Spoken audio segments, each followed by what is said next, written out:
अस्सलाम वालेकुम everyone, welcome to ENG 501 history of English language short lecture series.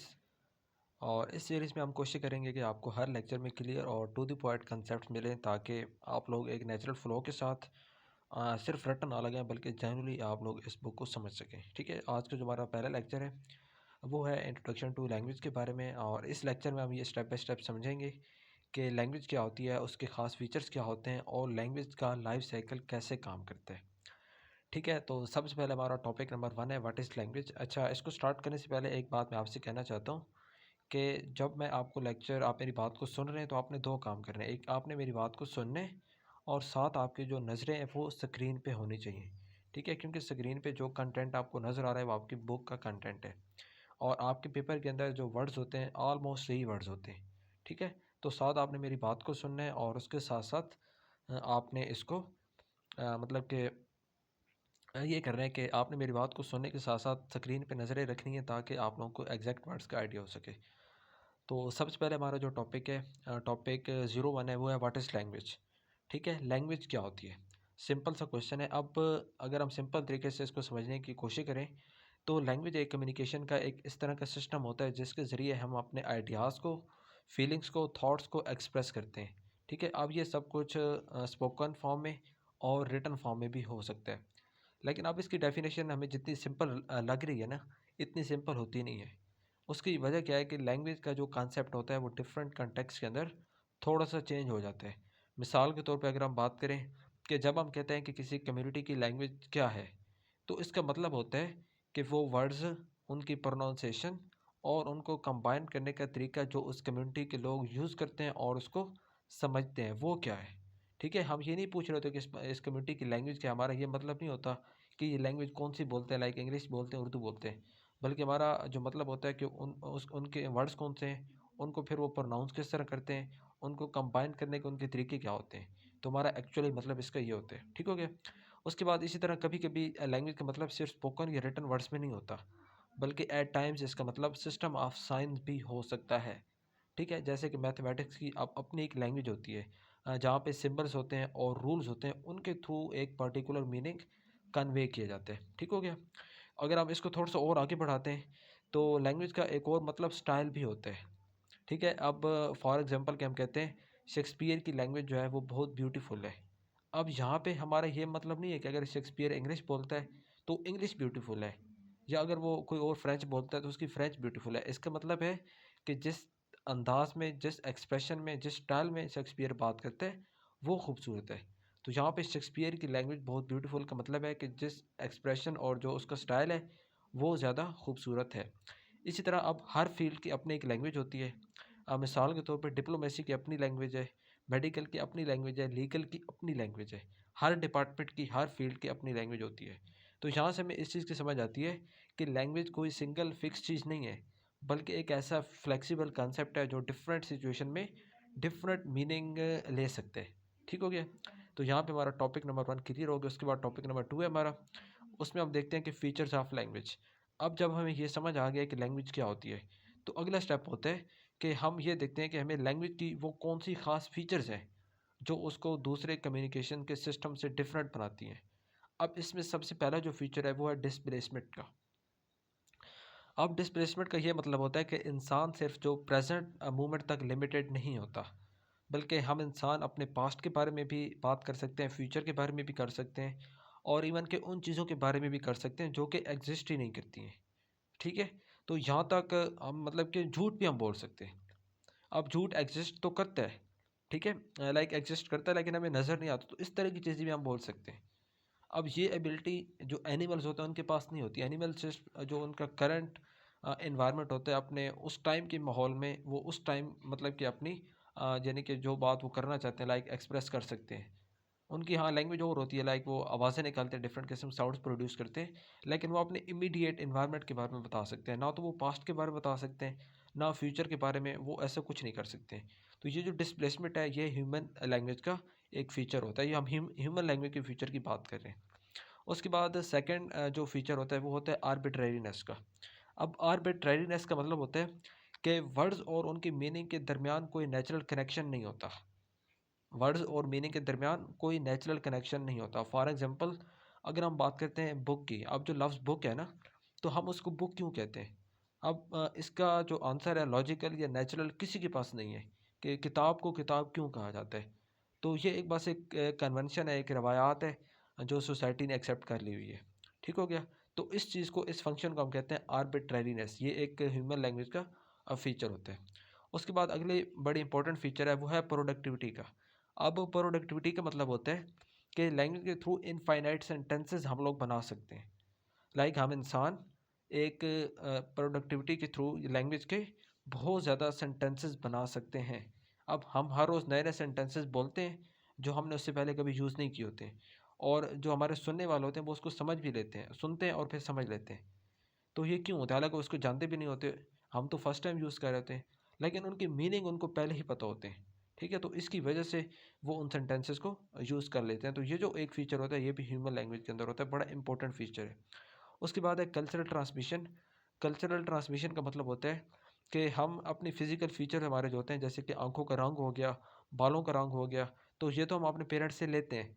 लेकिन language जो है, तो ये हम अपने पेरेंट्स से नहीं लेते हैं, बल्कि लैंग्वेज एक ऐसी चीज़ है जो हम अपने एनवायरनमेंट और कल्चर से सीखते हैं। ठीक है? उसके बाद लास्ट फीचर है ड्यूअलिटी का। ड्यूअलिटी का मतलब आपको इसके नाम से ज़ाहिर हो रहा है, डुअल। डुअल कहते हैं दो को। ठीक है? तो इसका मतलब ये होता है कि लैंग्वेज दो लेवल पर काम करती है, मीन की ह्यूमन लैंग्वेज। एक लेवल पर हम इंडिविजुअल साउंड प्रोड्यूस करते हैं, जैसे कि बा, आ, इस तरह के साउंड जो होते हैं ना, इंडिविजुअल साउंड्स, इनको हम प्रोड्यूस करते हैं। और दूसरे लेवल पर फिर हम इनको कंबाइन करते हैं और मीनिंगफुल वर्ड्स बनाते हैं और सेंटेंसेस बनाते हैं। ठीक है? तो ये बेसिकली ह्यूमन जो लैंग्वेज होती है उसका एक बड़ा इंपॉर्टेंट फीचर है ड्यूअलिटी के नाम से। उसके बाद जो हमारा टॉपिक नंबर 3 है, elements that make a language. अब हम अपनी डिस्कशन को आगे बढ़ाते हैं, तो हमें ये समझ आता है कि लैंग्वेज किन बेसिक एलिमेंट से मिलकर बनती है। लाइक कौन कौन से ऐसे एलिमेंट्स हैं जो आपस में मिलते हैं तो एक लैंग्वेज बनती है। अब सबसे बेसिक और जो पहला एलिमेंट है वो है वर्ड्स का। ठीक है, सबसे पहला जो एलिमेंट है वो है वर्ड्स का। अब वर्ड्स अपने आप में मीनिंग कैरी करते हैं।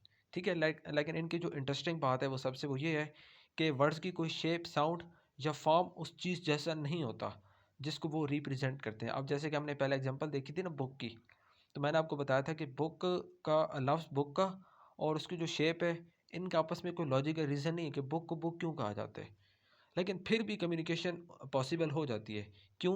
क्योंकि जो सेंडर होता है उस लफ्ज़ को मतलब कि बोलने वाला, और जो रिसीवर होता है उसको सुनने वाला, उनको ऑलरेडी उस चीज़ का मीनिंग पता होता है, क्योंकि सोसाइटी ने उसको एक्सेप्ट किए हुए होते हैं।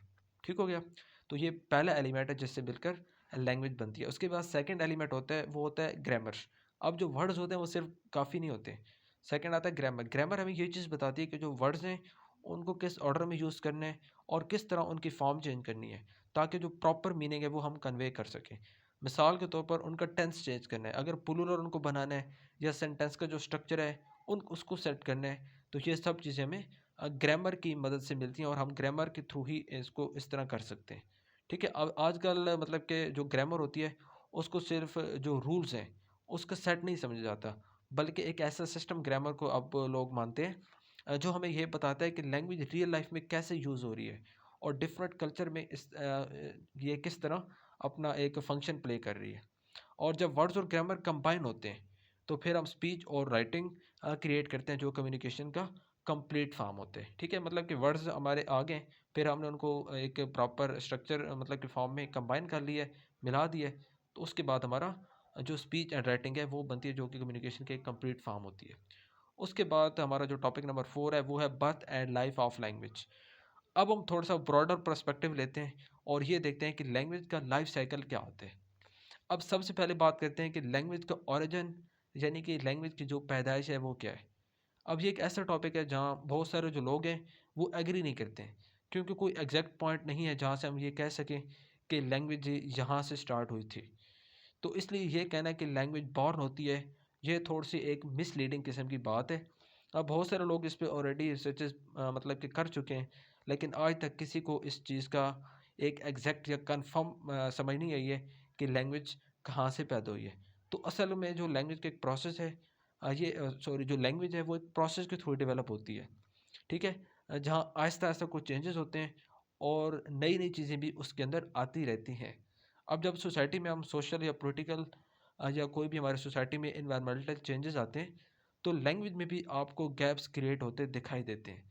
फिर स्पीकर जो उनका अपनी क्रिएटिविटी होती है उसको यूज़ करते हैं और नए नए एक्सप्रेशंस टाइम के साथ डेवलप करते हैं, और अगर वो सक्सेसफुल हो जाए तो वो जल्दी स्प्रेड हो जाती है लैंग्वेज, ठीक है, वो पर्टिकुलर एक्सप्रेशंस। और अगर वो कामयाब ना हो तो फिर अब वो जल्दी स्प्रेड नहीं होती। तो हम कह सकते हैं कि लैंग्वेज एक लिविंग सिस्टम है जो कंटिन्यूसली चेंज होते रहते हैं, ठीक है। तो लैंग्वेज की कोई एक लाइक अगर आप कह रहे हैं कि बर्थ क्या है, बर्थ ऑफ लैंग्वेज, ये अभी तक किसी को इस बारे में कोई आइडिया नहीं है कि लैंग्वेज कहाँ से आई है, ये कहाँ से पैदा हुई है। बस ये है कि लैंग्वेज एक कंटिन्यूस फिनोमेना है, ये चेंज होता रहता है टाइम से टाइम, नए लोग आते रहते हैं, नए इन्वायरमेंटल चेंजेस आती हैं, पॉलिटिकल चेंजेस आती हैं, सोशल चेंजेस आती हैं, ये सब चेंजेस मिलकर किसी भी लैंग्वेज के अंदर चेंजेस लेकर आती हैं, ठीक है।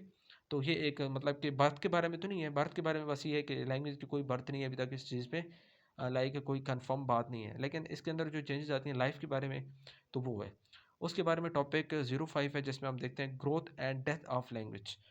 अब जहाँ लैंग्वेज ग्रो करती है ना, वहाँ कभी कभी वो डाई भी करती है, लाजमी बात है, चले बर्थ की तो हमें कंफर्म नहीं है, लेकिन जब एक लैंग्वेज ग्रो करती है तो कभी तो उसने डाई भी करना है। अब लैंग्वेज डेथ जो होती है ना, ये अक्सर तब होती है जब कोई एक लैंग्वेज दूसरी किसी स्ट्रॉन्गर लैंग्वेज से compete नहीं कर पाती, तो फिर उसको लोग आहिस्ता आहिस्ता यूज़ करना बंद कर देते हैं। अब लेकिन मिसाल के तौर पे कि आपकी कोई मतलब कि आप किसी ऐसी जगह पे रहते हैं जहाँ पे आपकी जो मदर टंग है वो कोई और थी, लेकिन उसके बाद उस इलाके ने इतना ग्रो कर लिया है कि उधर अब सारे उर्दू स्पीकर, सारे लोग उर्दू बोलने लग गए हैं। तो एट द कुछ टाइम के बाद, कुछ सालों के बाद, वो जो आपकी मदर टंग थी वो वहाँ पे ख़त्म हो जाएगी, उसको लोग यूज़ नहीं करेंगे। तो इस फिनोमेना को कहा जाता है लैंग्वेज डेथ। लेकिन यहाँ अब ये चीज़ इतनी सिंपल नहीं है।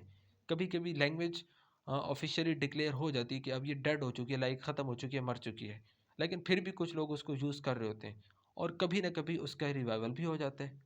क्योंकि अब ये तो नहीं है कि अगर एक इलाके के अंदर लैंग्वेज बोलने वाले, ये तो नहीं होगा सारे ख़त्म हो जाएंगे, ठीक है। और दूसरी तरफ कुछ लैंग्वेजेस ऐसी भी होती हैं कि जो अब स्पोकन फॉर्म में तो एग्जिस्ट नहीं करती, लेकिन मतलब कि जैसे क्लासिकल लातीनी ज़बान होगी या ग्रीक होगी, लेकिन ये कम्प्लीटली गायब नहीं होती हैं, ये इवॉल्व होकर किसी और फॉर्म में कन्वर्ट होकर दोबारा हमारे सामने आ जाती हैं। तो इसलिए अगर हम ओवरऑल ये देखें तो लैंग्वेज का एक साइकिल होता है, यानी कि उनकी बर्थ होती है। अब बर्थ कैसे हुई है, कहाँ हुई है, ये नहीं पता। फिर उसकी ग्रोथ होती है, ग्रोथ होती है, फिर चेंजेस आती हैं लाइक टाइम टू टाइम। फिर उसके अंदर डिसलाइन आता है कि उसको यूज़ करने वाले लोग कम हो जाते हैं, और फिर कभी ना कभी उसका रिवाइवल हो जाता है। अगर उसके थोड़े बहुत यूज़र होते हैं तो वो डिफरेंट फॉर्म में आकर हमारे पास वापस आ जाती है, ठीक हो गया।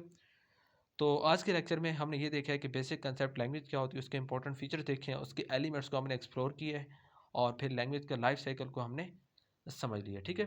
तो यहाँ पे हमारा आज का जो टॉपिक है ये कंप्लीट हो गया है, और अगर इसमें आपका कोई क्वेश्चन है तो आप लोग लाजमी कर सकते हैं, और इंशाल्लाह ताला आप लोग को इसके बाद रेगुलर इस टाइप की जो लेक्चर सीरीज़ है हम इसको कंटिन्यू करेंगे, और कोशिश करेंगे कि कम से कम टाइम में आप लोगों की तैयारी करवाई जा सके। अगर आप चैनल पर न्यू है तो चैनल को सब्सक्राइब लाजमी कर लें, और बेल आइकन के बटन को लाजमी प्रेस कर लें, ताकि अंदर जितनी भी मैं इस तरह की वीडियोस अपलोड करूँ उसका आपको नोटिफिकेशन मिल सके और आपको फ़ायदा हो सके। ठीक है स्टूडेंट्स, तो मिलते हैं एक और वीडियो में। टिल देन अल्लाह हाफिज़। Thank you so much for watching this video.